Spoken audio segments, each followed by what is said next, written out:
Wallis, in your own words, he's an acquaintance of yours and someone with whom you've had a relationship for professional purposes for over 5 years. He was a personal friend of Assistant Commissioner Yates, and Mr Fedortio says that you and Mr Yates were both consulted on letting the contract at the Met to Mr Wallis. Isn't it strange that when you accepted the hospitality at Champneys, you didn't know that Mr Wallis also had a business contract with them, and that no one at the Met sought to provide you with that information? Well, firstly, I'm completely baffled as to how anyone in the Met would have that information, that he had a relationship with Champneys. Well, just in pure business terms, let's forget about what happened to Mr Wallis subsequently. In pure business terms, the Commissioner of Police is having free hospitality at this establishment. There is a business connection between the Metropolitan Police and Mr Wallis, and Mr Wallis also has a clear business connection with Champneys. Isn't it strange? I mean, I think you said in your resignation statement that you're dependent to a great extent on others providing the right information and assurances.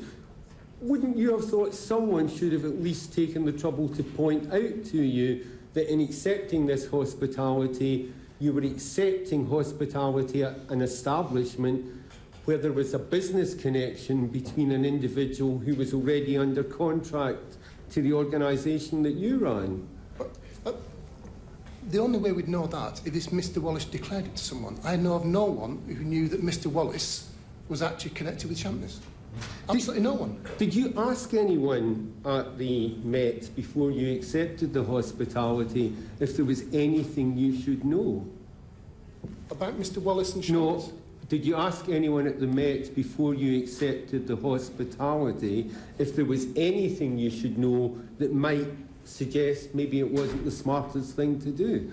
Well, absolutely not, and I don't agree with you about not the smartest thing to do.